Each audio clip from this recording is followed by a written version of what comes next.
Franck Ferrand raconte sur Radio Classique.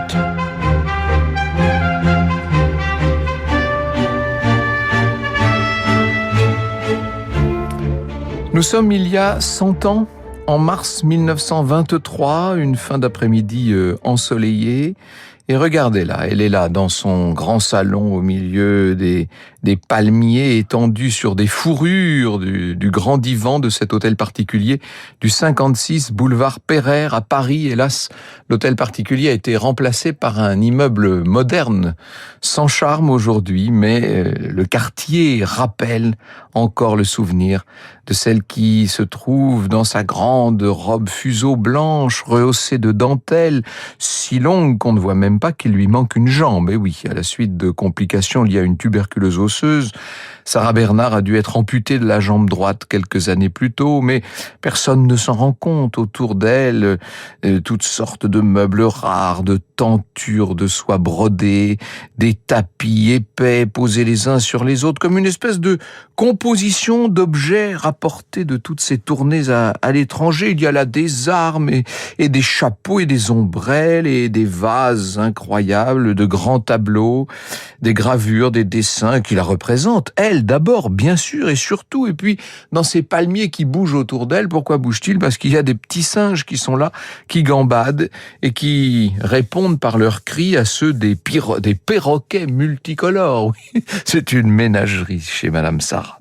Et au milieu de ce brouhaha, cette grande dame qui se sent un peu seule, son ami, jeune ami, Sacha Guitry, dramaturge, metteur en scène, le fils de ce grand Lucien Guitry, qui est un de ses principaux confidents. Sacha est en train de quitter les lieux avec toute l'équipe d'un film muet dont il est le scénariste et qui s'appelle La Voyante, film réalisé par un Américain, Léon Abrams, et dans lequel elle joue le rôle titre, une vieille femme qui prédit l'avenir, que l'on surnomme la sorcière. Sarah connaît le jeune Guitry depuis toujours et elle en est l'amie depuis 8 ans, depuis le tournage de Ceux de chez nous, ce documentaire qu'a tourné Sacha Guitry en 1915. Il est allé filmer les plus grandes personnalités de son temps. Et lorsqu'il a travaillé avec Sarah Bernard, il lui a fait part de toute son admiration. Il lui a dit que pour lui, pour toute sa famille, elle est Notre-Dame du théâtre. Il l'a décrit comme géniale à volonté, Guitry, qui a songé à elle pour une pièce, une comédie en 4 actes qui s'appelle Un sujet de roman. Sauf que là, Madame Sarah s'est demandé si elle n'était pas tout de même un peu âgée maintenant et un peu fatiguée. Elle ne se sent pas capable de jouer cette pièce. Elle va finir par décliner la proposition. En revanche, elle a accepté le film La Voyante, tourné en partie dans l'atelier de son hôtel particulier, transformé pour l'occasion en studio de cinéma. Tournage éprouvant. Entre les prises de vue, Sarah doit porter des lunettes fumées parce que maintenant les lumières du plateau fatiguent ses yeux. Chaque scène l'épuise littéralement. Elle sent bien que sa fin approche. Elle jure à son ami Guitry qu'elle va bien. Elle l'attend pour la suite du tournage. Le lendemain, elle lui lance, dans un sourire en forme de clin d'œil, sa célèbre devise « Quand même ». Franck Ferrand sur Radio Classique. Elle avait vu le jour à Paris. Rosine Bernard. En 1844, elle n'a pas connu une enfance heureuse. D'abord, elle est née de père inconnu. Il y a toutes sortes de légendes qui vont courir sur ce père et sur lesquelles elle-même brodera sa propre légende. Sa mère est modiste officiellement, officieusement elle est courtisane d'une famille juive de Hollande. Cette mère l'abandonne chez une nourrice. Elle sera convertie au catholicisme, la petite Rosine, et d'ailleurs plus tard, lorsqu'elle est en pension à Versailles, elle songe sérieusement à devenir religieuse. On pense aussi à l'installer aux Beaux-Arts. D'ailleurs, elle peindra, elle sculptera toute sa vie, mais la vérité, c'est que le théâtre l'attend. Ce théâtre, elle le découvre alors qu'elle a 17-18 ans. Elle entre au conservatoire d'art dramatique grâce aux relations extraordinaires de sa mère, dont le grand Alexandre Dumas d'ailleurs. Elle intègre la prestigieuse Comédie Française, sauf qu'elle va finir par être renvoyée de la Comédie Française parce que, pour tout vous dire, elle a giflé une sociétaire. Ah oui, c'est une jeune femme de caractère qui devient mère à l'âge de 20 ans, d'un petit garçon, Maurice, qu'elle a eu d'une relation tout à fait clandestine avec le prince de Ligne. Il faut lire d'ailleurs dans le Figaro Magazine de cette semaine une très jolie nouvelle en dernière page sur la liaison de Maurice avec son père, la relation très bizarre qu'il a fini par entretenir avec son père, le prince de Ligne. Sarah devient, disons-le, une petite vedette du théâtre de l'Odéon.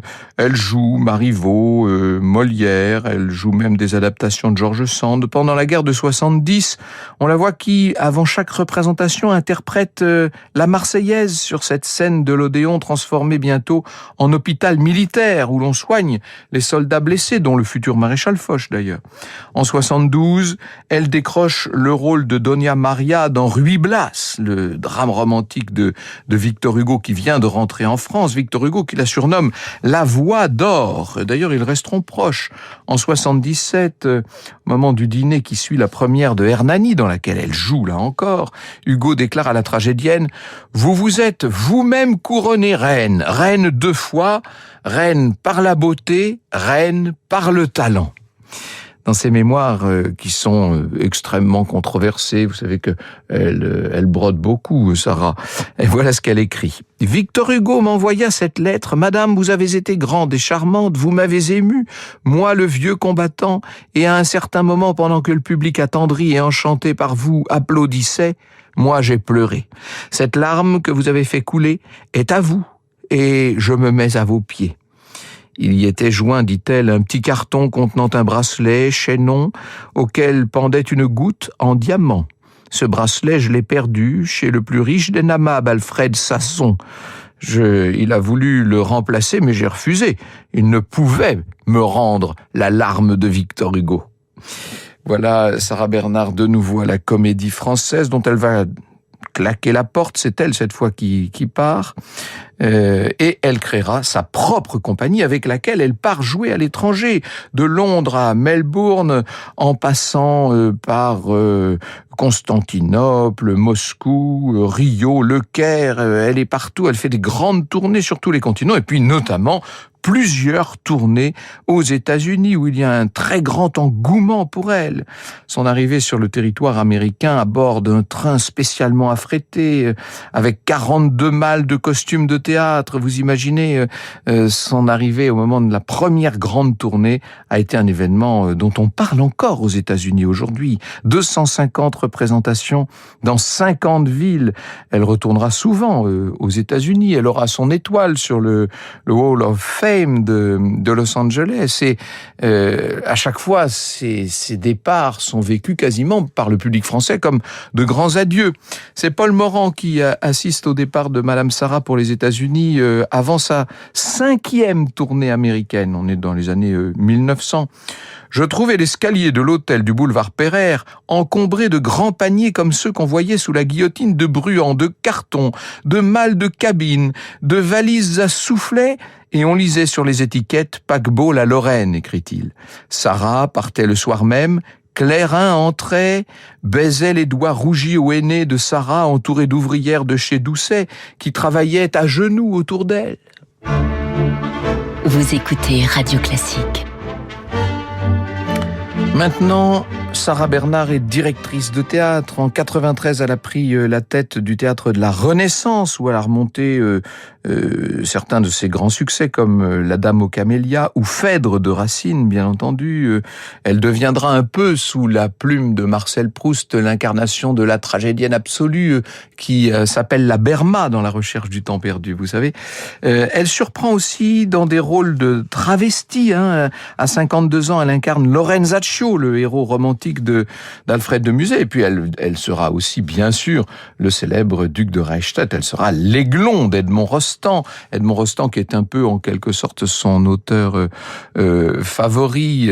D'ailleurs, au cours d'une grande matinée du 9 décembre 1896, qu'on appelle la journée Sarah Bernard, il composera un hymne pour elle. Tu sais bien que quelquefois tu sens furtivement se poser quand tu joues les lèvres de Shakespeare aux bagues de tes doigts, lui dira-t-il. Edmond Rostand a raconté dans la préface d'un livre sur Sarah Bernard, il a écrit « Une journée de la grande Sarah. Je ne résiste pas au plaisir de vous en lire un passage. Un cab s'arrête devant une porte, dit-il. Une femme dans de grosses fourrures descend vite, traverse la foule, envahit une loge fleurie et surchauffée, lance d'un côté son petit sac enrubanné dans lequel il y a de tout, et de l'autre son chapeau d'aile d'oiseau. Mincit brusquement de la disparition de ses zibelines, n'est plus qu'un fourreau de soie blanche, se précipite sur une scène obscure, va, vient, enfièvre tout ce qu'elle frôle, prend place au guignol, met en scène, indique des gestes, des intonations, se dresse, veut qu'on reprenne, rugit de rage, se rassied, boit du thé, revient à sa loge où l'attendent des décorateurs, démolit à coups de ciseaux leurs maquettes pour les reconstruire, n'en peut plus, s'essuie le front d'une dentelle, va s'évanouir, s'élance tout d'un coup au 5e étage du théâtre, apparaît au costumier effaré, fouille dans les coffres d'étoffes, compose des costumes, drape, chiffonne, redescend dans sa loge pour apprendre aux femmes de la figuration comment il faut se coiffer, donne une audition en faisant des bouquets, se fait lire sans lettres, s'attendrit à des demandes, retourne sur la scène pour régler l'éclairage d'un décor, injurie les appareils, met l'électricien sur les dents, rentre dans sa loge pour dîner, s'attable magnifiquement blême de fatigue en faisant des projets, mange avec des rires bohémiens, n'a pas le temps de finir, s'habille pour la représentation du soir, joue éperdument, traite 1000 affaires pendant les entr'actes, reste au théâtre, le spectacle terminé, pour prendre des décisions jusqu'à 3h du matin, remonte enfin dans son cab, s'étire dans ses fourrures en pensant à la volupté de s'étendre, de se reposer enfin, pouffe de rire, en se rappelant qu'on l'attend chez elle pour lui lire une pièce en 5 actes, rentre donc, écoute la pièce, s'emballe, pleure, la reçoit, ne peut plus dormir, en profite pour étudier un nouveau rôle. Voilà le régime effarant, que voulez-vous, on ne devient pas une très grande légende de son temps sans donner un peu de sa personne. Elle a pris en 99 la direction du Théâtre des Nations au Châtelet, Sarah Bernard. Ça va devenir le théâtre Sarah Bernard, bien sûr, avec ces grandes affiches qui sont confiées à Mucha, vous savez. Elle fait énormément d'activités physiques pour rester en forme. Elle a une bicyclette de chambre, c'est une des toutes premières qui ait jamais existé. Elle a même un bateau à rame, vous voyez. Sarah collectionne aussi les animaux qu'elle a rapportés de ses tournées. On l'a vu poser avec un guépard, des lions, un loup, un koala. Elle a des caméléons dans son jardin d'hiver. Elle songe, dit-elle, à se faire greffer une queue de tigre. Elle dit même qu'elle aurait trouvé un chirurgien prêt à faire cette opération. Et puis dans la ménagerie, alors il y a un boa. J'ai eu l'occasion déjà de vous parler de ça, de ce crocodile. Le boa et le crocodile vont mourir étouffés parce qu'ils ont avalé respectivement les coussins du canapé et le petit chien de la maîtresse de maison. Quant à l'alligator, qui s'appelle Ali Gaga, il va mourir à la suite d'une indigestion de champagne. Ah oui, mais c'est comme ça, chez Sarah Bernard, il faut tenir le choc. Elle ne prend pas grand-chose au sérieux, pour tout vous dire. Elle multiplie les excentricités qui font parler d'elle, et je pense qu'elle le fait très sciemment, car lorsqu'on voit le régime qu'elle s'impose, elle, lorsqu'elle est par exemple en vacances à Belle-Île, on se rend compte qu'elle est beaucoup plus normale qu'elle en a l'air. Simplement, il faut faire parler de soi. Il y a un journaliste du Figaro qui ironise. « Un jour viendra, dit-il, où pour continuer à alimenter les cancans des journaux, Sarah Bernard se mettra à ramoner elle-même les cheminées ou à faire sa propre cuisine. Et ses amis s'écrieront avec admiration « Ce n'est rien de la voir dans Phèdre. Il faut l'admirer quand elle épluche des oignons. » Franck Ferrand sur Radio Classique. Elle fait énormément parler d'elle, Sarah Bernard.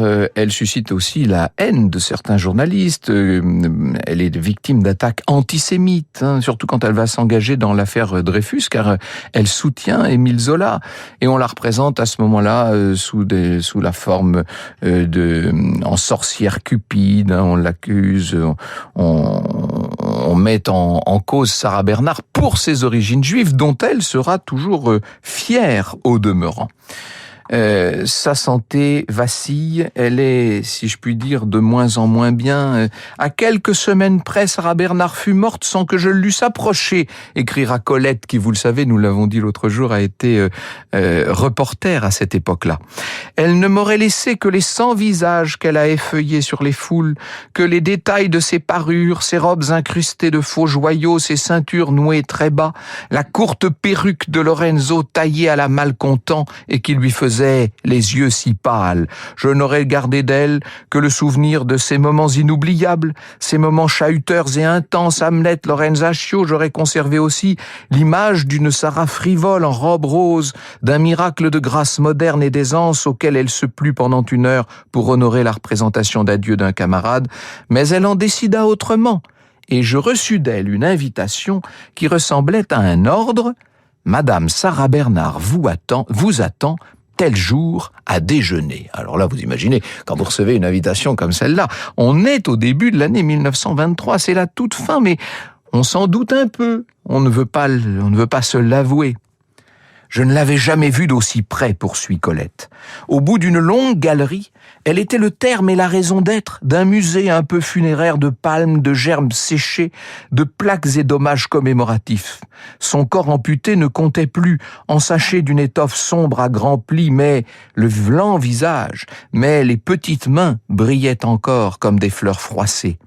Je ne me lassais pas de contempler le bleu de ses yeux qui changeait selon les mouvements si vifs encore de sa tête impérieuse et petite. Et elle raconte, Colette, il faut lire tout ce texte où elle nous raconte son entretien avec Sarah Bernhardt qui sert elle-même le café, raconte-t-elle. Je consigne ici, conclut-elle, avec respect, une des dernières attitudes de la tragédienne tantôt octogénaire, main délicate et fanée, offrant la tasse pleine, azur floral des yeux si jeunes dans un lacis de rides, coquetterie interrogative et riante de la tête inclinée, et ce souci irréductible de plaire encore, de plaire jusqu'aux portes de la mort.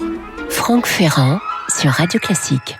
Elle est tellement fatiguée, Sarah Bernhardt, qu'elle ne va pas pouvoir poursuivre le tournage de La Voyante, scénarisé par son jeune ami Sacha Guitry. On commence à s'attrouper sous ses fenêtres. Ça n'est pas bon signe, sous les fenêtres du 56 boulevard Pereire.